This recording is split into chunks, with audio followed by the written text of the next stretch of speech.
Infra scam లో తన ప్రమేయం ఉందంటూ అడ్వకేట్ సుబ్బారావు చేసిన ఫిర్యాదును మంగ్లీ తీవ్రంగా ఖండించారు. తనను డబ్బుల కోసం బ్లాక్ మెయిల్ చేస్తున్నారని మంగ్లీ ఎదురుదాడికి దిగడంతో ఇరు వర్గాల ఫిర్యాదులతో పంజాగుట్ట పోలీస్ స్టేషన్ లో కేసు రచ్చగా మారింది. పోలీసుల వద్దకు బాధితులతో కలిసి సుబ్బారావు వెళ్లడంతో ఈ వివాదం ప్రస్తుతం కొత్త మలుపులు తిరుగుతోంది.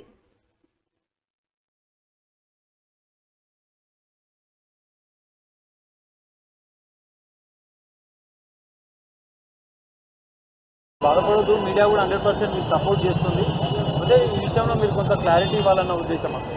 సో మీ అభిమానులకు అందరికీ పోలీస్ డిపార్ట్మెంట్కు మీరు రిక్వెస్ట్ చేసి నేను మీడియా మిత్రులకు నేను ఒకటే కోరుకుంటున్నా, దయచేసి ముందు వెనక వెరిఫికేషన్ చేసుకొని పోలీస్ వాళ్ళందరినీ కూడా అడిగి, దయచేసి నేను సోషల్ మీడియా నుంచి వచ్చా, నేను సోషల్ మీడియానే నాదే నాకు శాపంగా మారుతుందని నేను ఏ రోజు కూడా అనుకోలేదు.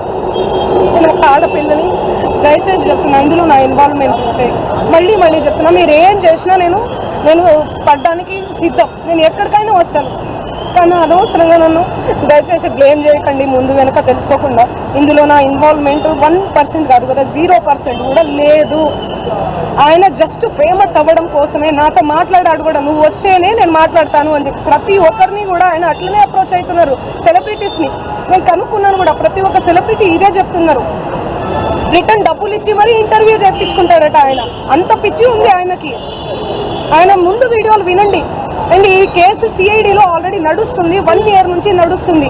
3 years నుంచి వాళ్ళు ఈ దందా నడిపిస్తున్నారంట. వాళ్ళందరూ కూడా బాలాజీ నాయక్, మధు నాయక్, ఇంకెవరెవరో, హేమకాంత్ రెడ్డి, ఇంకోరు ఎవరెవరో ఉన్నారు. వాళ్ళంతా గొలుసు కట్టులా ఉన్నారు వాళ్ళు.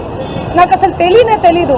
అన్యం పుణ్యం ఎరగని మమ్మల్ని, నన్ను, నా ఫ్యామిలీని దయచేసి రోడ్డుకి మీడియా మిత్రులారా నేను మళ్ళీ చెప్తున్నాను, న్యాయం ఎవరి వైపు ఉంటే వాళ్ళ వైపు ఉండండి. దయచేసి మీడియా అంటేనే నాకు చాలా గౌరవం, నిఖార్సైన మీడియా. దయచేసి చెప్తున్నా, మళ్ళీ చెప్తున్నా, వాస్తవాలు చెప్పండి, అవాస్తవాలు వద్దు.